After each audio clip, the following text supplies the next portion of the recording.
अपने हाथ उठाएं। जी राधे राधे गुरुजी। जी। मैं आपके लिए कुछ लेके आई हूँ, तो क्या? आप ले। मुनगा है। मुनगा? वाह, हाँ। ठीक है।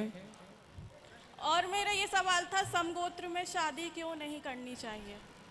विधान है नहीं करना चाहिए। जैसे जो चीज़ को, जैसे बच्चों को मोबाइल नहीं चलाना चाहिए, अब क्यों नहीं चलाना चाहिए, जी। ऐसे ही है, नहीं करना चाहिए। क्योंकि समगोत्र जब एक गोत्र का होगा तो वो भाई बहन हो जाएंगे, क्योंकि एक गोत्र से ही ना सब। देखो, हम जैसे एक ऋषि गोत्र एक ऋषि के नाम का होता है। जैसे मेरा शांडिल्य गोत्र है तो मैं शांडिल्य ऋषि की संतान हूँ। तो इस धरती पर जितने भी शांडिल्य गोत्र के लोग हैं वो मेरे भाई बहन ही कहलाएंगे, क्योंकि हम मूल में एक पिता की संतान हैं। तो वो गोत्र छोड़ के विवाह करना ज़्यादा श्रेष्ठ है, क्योंकि गोत्र यदि सम हुआ तो संतान में फिर बहुत अच्छे विचार नहीं रहते। तो गोत्र थोड़ा अलग अलग हो तब जाके श्रेष्ठ संतान मानी जाती। समगोत्र की संतान भी श्रेष्ठ नहीं मानी जाती। लेकिन कुछ लोग समाज में तो यही कर रहे हैं। ठीक है, अब जो कर रहे हैं उन्हें तो नहीं रोका जा सकता, समझाया जा सकता है, तो ज्ञान दिया जा सकता है।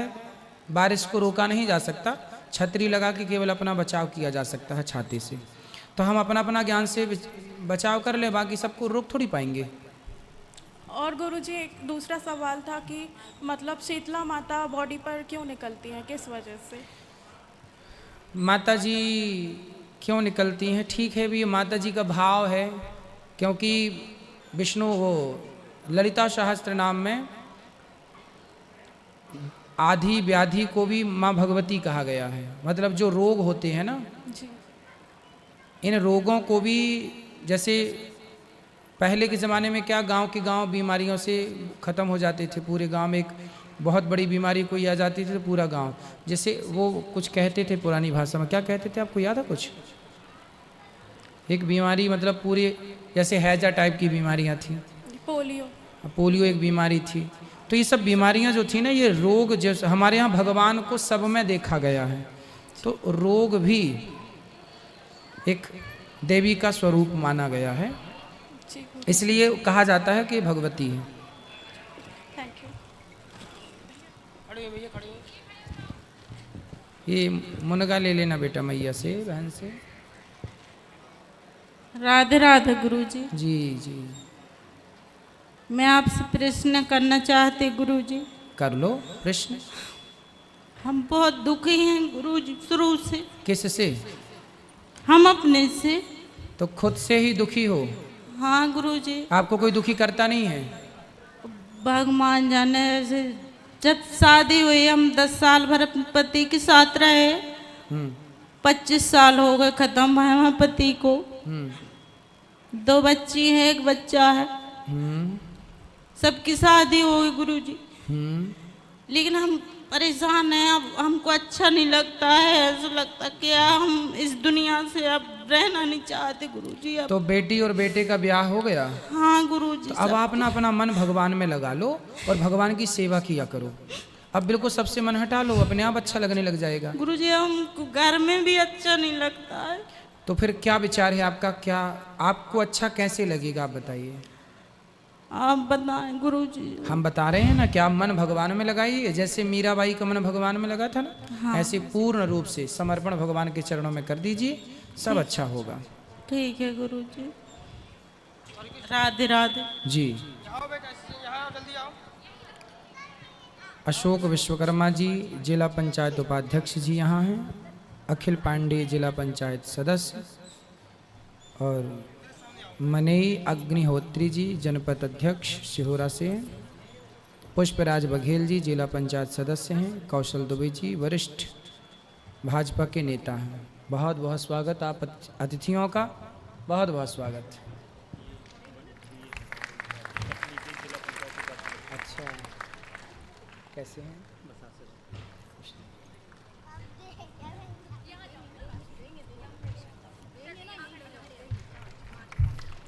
खुश रहिए।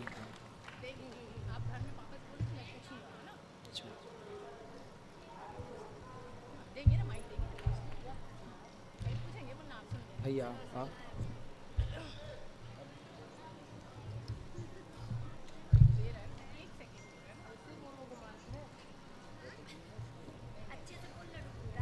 खुश रहिए, सब सुखी रहिए। बताओ बेटा। राधे राधे। राधे राधे बेटा। आप कितने अच्छे से बोलते हो। क्या नाम है आपका? हेलो। क्या नाम है आपका? छोटू। ध्रुवा खलिया। चलो खुश रहो। और किसका प्रश्न है?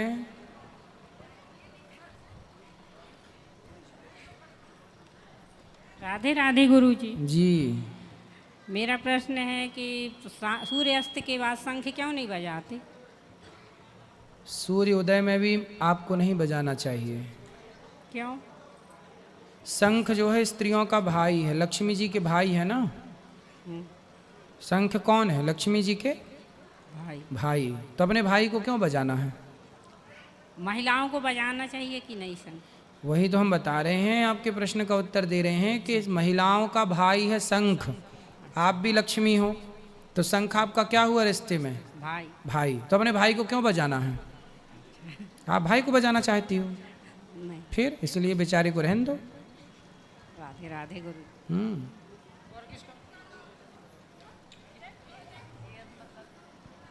राधे राधे गुरुजी। जी। जी गुरुजी,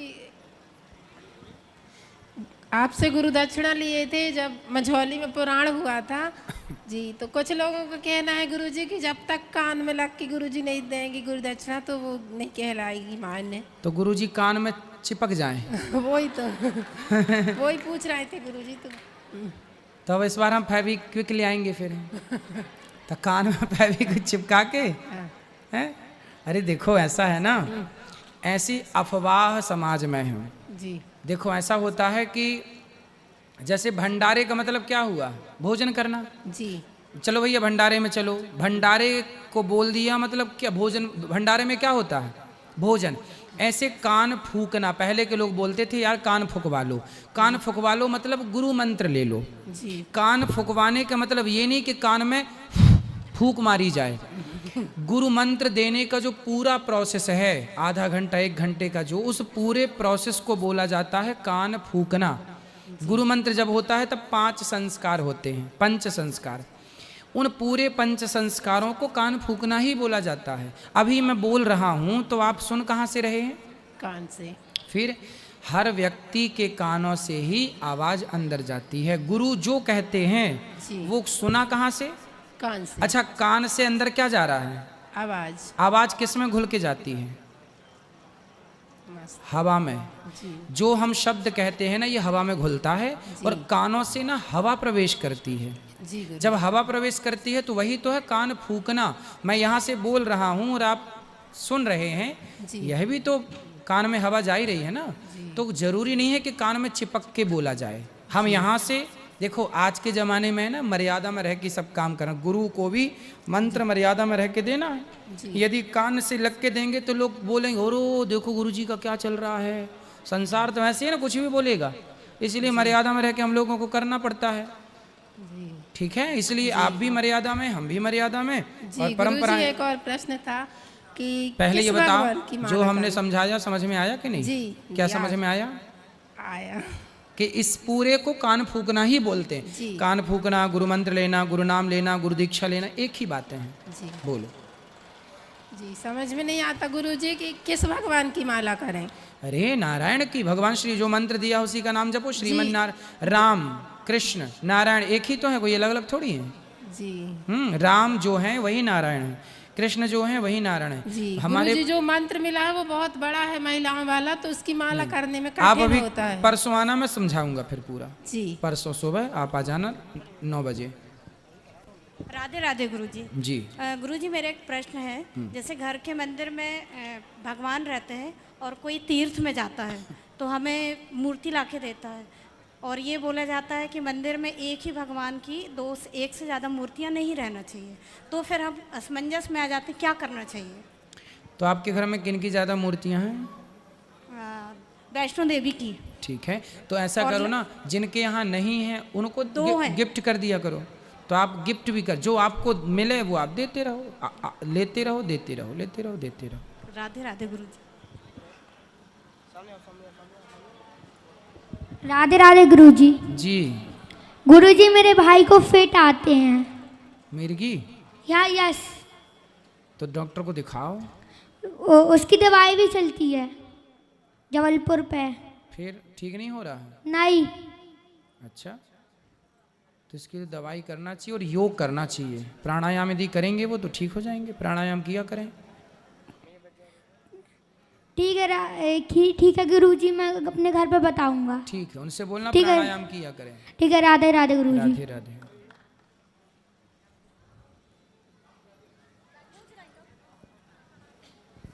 राधे राधे गुरुजी। हाँ जी। ये मेरा बच्चा बहुत परेशान करता है और पढ़ाई में मन भी नहीं लगता इसका। आप समझाइए, और मोबाइल भी ज़्यादा देखता है ये। कहाँ है आपका बच्चा? ये यहीं बैठा है। आप नहीं समझा पाई? समझाते हैं, बिल्कुल नहीं समझता ये। कितना बड़ा है? ये 12 साल का है। तो आप उससे कैसे समझाती हैं? समझाते हैं, प्यार से समझाते हैं। चलो प्यार से, फिर नहीं माना तो? आप समझा दीजिए। नहीं, प्यार से समझाती हो कि मारती भी हो? नहीं मारते हैं, समझाते हैं ज़्यादा। नहीं मारते हैं कि मारते हैं? नहीं मारते। नहीं मारते, मारते नहीं हैं। वैसे ही बिना ही मारे कर रोने लगता है वो। अच्छा, बात कराओ हमारी। हाँ। बात कराओ।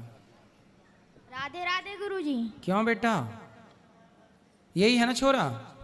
मोबाइल चलाते हो? क्या देखते हो मोबाइल में बताओ? शॉर्ट। शॉर्ट्स देखते हो? नहीं, हैं? रील से देखते हैं। Shorts, reel. क्या देखते? रील में क्या देखना पसंद है? जो आ जाते हैं। कुछ भी आ जाता है देख लेते हैं ना। कुछ भी आ गया, सुअर आ गया सुअर को देख लिया, गधा आ गया गधे को देख लिया, कुत्ता आ गया कुत्ते को देख लिया। मतलब कुछ खुद के थॉट नहीं है कि क्या देखना। क्यों बेटा, ये आप गलत वे पे जा रहे हो। हमें पहले ये डिसाइड करना चाहिए कि हमें जाना कहाँ है, और जहाँ हमें जाना है ना बेटा, हमें वही देखना चाहिए। सब चीज़ें मोबाइल में तो सब चीज़ें हैं, लेकिन हमें सब चीज़ें थोड़ी देखनी है। हमें मतलब की चीज़ देखनी है। जो आपका सिलेबस है, पढ़ाई क्या पढ़ते हो, कौन सी कक्षा में? 7वीं।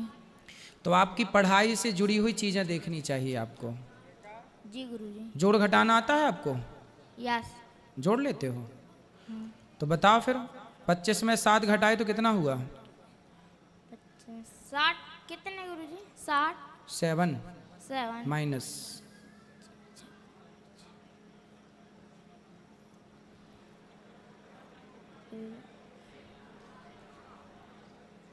18। नहीं वो हाँ। कितने में गुरुजी? एक चक्कर और बोलो। है। ये इसलिए कहते हैं तुम पढ़ा करो। तुम मोबाइल चलाते हो ना, तुम्हें कुछ नहीं आ रहा है। तुम सही बोल रहे हो पर खुद में कॉन्फिडेंस नहीं है। 18। तो कॉन्फिडेंस नहीं है ना बेटा, इतना टाइम नहीं लगना चाहिए आपको ना। देखो आज के बच्चे हैं, फटाफट आंसर देना सीखो। छोटी छोटी चीज़ें ये तब आएगा ना जब पढ़ोगे। अब आप पढ़ते तो हो नहीं, दिन भर मोबाइल चलाते हो। इसलिए बेटा पढ़ो। देखो आप मोबाइल चला रहे हो ना, उससे कोई फ़ायदा नहीं। मैंने सवाल पूछा, आपको उसका उत्तर देना चाहिए तुरंत। क्यों? ये तब होगा जब आप पढ़ोगे। इसलिए बेटा पढ़ाई पे ध्यान दो। और गलतियाँ, मोबाइल तो बाद में चलानी है आपको। जब बड़े हो जाओगे तो खूब मोबाइल चलाना, पहले पढ़ लो, है ना। वो गलती करने पर ना तुम्हारी माँ तुम्हें मारा करेगी। अब 2 थप्पड़ मार खाए हो माँ के हाथ का थप्पड़? हैं? कब कब मारती है माँ? जब बैठ मोबाइल चलाते हैं। मारती है? यस। तो माँ तो कह रही थी कि नहीं मारती। मैं माँ झूठ बोल रही है मतलब? राधे राधे गुरुजी। अरे राधे राधे ठीक है, पहले ये बताओ तुम पिटते हो कि नहीं? माँ मारती है कि नहीं? मारते हैं। माँ तो कह रही थी नहीं मारती, लेकिन अब तुम पिटोगे। मार खाना सही है ना? सही है। हाँ, पढ़ाई करोगे तो मार नहीं पड़ेगी, और पढ़ाई नहीं करोगे तो थोड़ी सी मार जरूरी है। मार जरूरी है कि थोड़ी सी? हाँ। तो अब फिर पिटने को तैयार रहो या फिर पढ़ने को तैयार? क्या? पढ़ने को। हाँ, पढ़ाई करना, मन लगा, मोबाइल ना चलाना। जी गुरुजी। और बढ़िया से पढ़ना। राधे राधे गुरुजी। राधे राधे। राधे राधे गुरुजी। जी। आज जैसे हम रोज भागवत सुनते थे तो हमें ऐसा लगता था कि कभी इतने नज़दीक से आपके दर्शन होंगे, लेकिन अभी हम भागवत सुनने के बाद पीछे गए और ऐसा मन में चल रहा था कि आपके दर्शन हो जाएं। देखा तो आप चले आ रहे थे और मुझे इतनी खुशी हुई कि मैं बता नहीं सकती। आज मैं बहुत खुश हूँ आपके दर्शन करके। कहाँ से हैं आप? हम कटनी से हैं। कटनी से भागवत जी, सुनने आए हैं? जी हाँ। वाह। मेरी भाभी रहती हैं इधर, हम्म। तो उनने कहा कि आइए, और इतना था कि जब से सुना था कि यहाँ भागवत होनी है तो बहुत खुश थे कि इतने नज़दीक से आपके दर्शन हो जाएंगे, और आपके दर्शन इतने नज़दीक से हो गए हैं। मैं आज बहुत खुश हूँ, बता नहीं सकती। खुश रहिए। और बहुत अच्छा लगा आपसे मिलके, आपको देख के, कि इतनी खुशी हो रही है कि मुझे बहुत सारे प्रश्न करने थे, लेकिन देख के ना सारी चिंताएं, सारे दुख जैसे चले गए, और बस आपके दर्शन होते रहे, आपका आशीर्वाद बना रहे। जय श्रीमन नारायण। जय श्रीमन जय नारायण। श्रीमन नारायण। राधे राधे गुरुजी। राधे राधे। गुरुजी, जीवन का क्या उद्देश्य है? जीवन का उद्देश्य है अच्छे कार्य करना। हम अपने आप को ऐसे कार्यों में लगाएं जिस कार्य से समाज का भला हो, राष्ट्र का भला हो। अच्छे कार्य ही व्यक्ति को आगे ले जाते हैं। इससे जनता प्रसन्न तो जनार्दन प्रसन्न। भगवान को प्रसन्न करना है तो फूल, बेलपत्री, बिल्व पत्र, तुलसी से नहीं, समाज की सेवा करने से भगवान को जितनी प्रसन्नता होती है उतना 56 भोग लगाने से भी भगवान को प्रसन्नता नहीं होती। समाज सेवा से गुरुजी एक बात याद आई। हम लोगों के साथ भला करते हैं तो लोग मुंह पर मतलब अच्छा बनने का प्रयास करते हैं, दिखाते हैं कि हम आपके साथ हैं, मतलब अच्छे बनते हैं, अच्छे दिखते हैं, लेकिन वास्तविकता में वो होते नहीं। तो उनके साथ कैसा व्यवहार रखें? उन्हीं की तरह करें, उनके जैसे बन जाएं, या फिर हम अपने हिसाब से जिए? मतलब कैसा उनके साथ में व्यवहार करें, रिश्ता रखें? देखो, सबसे बड़ी बात है कि आप यदि सही हैं, ईमानदार हैं, अपनी जगह सही हैं, तो आप अपनी जगह सही रहिए, और अपनी जगह सही रह के अपने काम को बहुत अच्छे से करते रहिए। जब आप अपने काम को अच्छे से करेंगे तो आपके अच्छाई और आपके काम को देखकर ही सामने वाले को समझ लेना चाहिए, समझ लेगा कि भाई काम बढ़िया है। समाज में बहुत लोग मिलते हैं काम करने वाले, पर अच्छे लोग कम मिलते हैं समाज में। तो आप अच्छे बन के रहिए तो आपकी ज़रूरत उसे सदा पड़ेगी, है ना। जो आपको नहीं आज समझ पा रहा है कल आपको समझेगा, पर आप अपनी जगह सही रहिए तो वो आज नहीं कल आपकी कदर करेगा। मतलब हम अच्छा करते रहे, सामने वाला जैसा भी। सामने वाले, देखो, सामने वाले के चक्कर में हम अपना क्यों बिगाड़ें? जी जी बिल्कुल। हम आपके साथ अच्छा करें, आप हमारे साथ अच्छा करें ना करें, भगवान कृष्ण कहते हैं तू कर्म कर, कर्मण्येवाधिकार, तू कर्म कर, फल की चिंता तू मत कर, क्योंकि मैं आपके साथ अच्छा करूंगा तो जरूरी नहीं है कि आप भी मेरे साथ अच्छा करें। क्योंकि मैं आपके साथ अच्छा कर रहा हूं तो इस अच्छाई का फल आप ना देंगे, अच्छाई का फल भगवान देंगे, क्योंकि कर्मों का फल ईश्वर के हाथ में है। आप बस आंख बंद करके अच्छा करते रहिए और ये सोचिए कि फल ये नहीं देंगे। अब जैसे सबको आप भोजन कराएं, भोजन कराइए सबको, तो सबको भोजन कराएंगे तो आप इस उम्मीद से थोड़ी कराएंगे कि भाई मैं इनको भोजन करा रहा हूं तो ये भी मेरे को भोजन कराएं। आप तो भोजन करा के भूल जाते हैं ना। आप किसी को पानी पिलाएंगे तो आप ये सोच के थोड़ी पिलाएंगे कि ये भी मेरे को पानी, भाई भूल जाते हैं। हम अच्छा करके भूल जाएं, जब हम अच्छा करके भूल जाएंगे तो भगवान याद रखेंगे। याद तो ईश्वर रखते हैं सब चीज़ों को। पर जैसे हम अच्छा करते हैं, जैसे भोजन भी किसी को पवाते हैं तो उसमें भी कमियां ढूंढता है सामने वाला, तो फिर उसके लिए ये तो उसकी अपनी खुद की कमी है। ये तो देखो उसके संस्कारों की कमी है। ये तो दुर्योधन की कमी थी ना कि वो महिला के कपड़े उतरवा रहा है। इसमें तो अर्जुन की या पांडवों की या भगवान की तो कमी नहीं थी। ये तो अपने अपने संस्कार भी है ना। ये तो रावण के संस्कार थे कि उसने सीता चुरा ली। राम के सामने तो रावण की बहन आई थी, ऑफर भी रख रही थी कि हमसे ब्याह कर लो तो सम पुरुष नमो सम नारी, पर राम जी ने तो उसके ऑफर को स्वीकार नहीं किया। तो राम के अपने संस्कार थे स्वीकार ना करना उसको, रावण की बहन को, और रावण के अपने संस्कार थे कि उसने एक महिला को ही उठा लिया जबरदस्ती। तो ये अपने अपने संस्कारों का विषय है। जी जी। और अगला सवाल मेरा ये है, मृत्यु के बाद क्या होता है? मृत्यु के बाद क्या होता है? जब व्यक्ति मरता है तो यहाँ से पूरा केस जी मृत्यु लोक से यमलोक चला जाता है, रिफर हो गया। हम मृत्यु लोक के हैं, लेकिन जब यहाँ से मरेंगे तो हमारा केस यम लोक चला जाएगा। यमराज वहाँ निर्णायक बैठेंगे जज के रूप में, और वो हमारा पुण्य और पाप अलग अलग करेंगे। तराजू के 2 पलड़े होंगे, एक पलड़े पर हमारा पाप होगा, दूसरे पलड़े पर हमारा पुण्य होगा। उस पाप और पुण्य को अलग अलग करके देखा जाएगा। जो आपका ज़्यादा होगा, जैसे कि पाप ज़्यादा है तो पाप का दंड देने 84 लाख योनियों में भेज दिया जाएगा। कुछ नरक में भी डाला जाएगा, जो 28 प्रकार के नरक हैं, रौरव, महारौरव, अंध्रतामिश्र, सूकरमुख, ऐसे इत्यादि।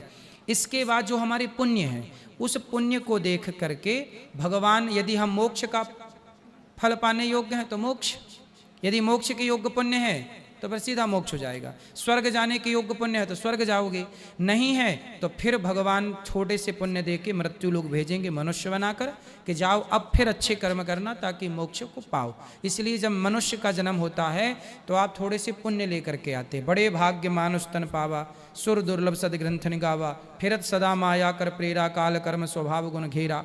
ये 84 के चक्कर से मुक्त होने का एकमात्र उपाय है मनुष्य का जीवन। अच्छे कर्म कर लिया जाए तो मोक्ष है, वरना भटकाव है। जी, पाप पुण्य की बात चल रही है। जैसे कुछ पाप जो हम जान करके करते हैं, किसी का दिल दुखाते हैं, चोरी करते हैं या कुछ और करते हैं, तो वो हमें पता है कि हमने ये पाप किए हैं तो हम उनका प्रायश्चित भी कर सकते हैं। लेकिन जो कुछ पाप अनजाने में हो जाते हैं, पता ही नहीं होता कि पाप हो गए, तो उनको कैसे हम लोग मतलब कम कर पाएँ, उन पापों से मुक्ति कैसे पाएँ? पाप करने की 2 विधाएं हैं जी। वो पहली विधा ये है कि जैसे मेरे सामने चींटी जा रही है और मैंने जानबूझ करके चींटी को मार दिया, मैंने जान करके चींटी मार दी, मैंने जानकर आपके गाल में थप्पड़ मारा, मैंने जान करके आपका दिल दुखाया, मैंने जान करके गैया को मारा, मैंने जान करके कुत्ते को मारा, जान करके सांप को मारा, कछुए को मारा, ये तो पाप है। बहन बेटी को मैंने जान के मारा, ये पाप है।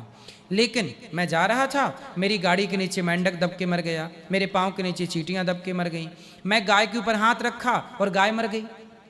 भाई मैंने गाय को मारने के लिए नहीं, मैंने तो उसको सहलाने के लिए, उसको खिलाने के लिए, प्यार के लिए मैंने उसके हाथ फेरा यहाँ, और अचानक गाय के ऊपर हाथ रखती गाय मर गई। तो मैंने मारा नहीं, ना मेरे मन में भाव मारने का था, इसलिए मैं पाप का भागीदार नहीं हूँ। पाप का भागीदार तब होगा जब मन साथ होगा, मेरा मन हो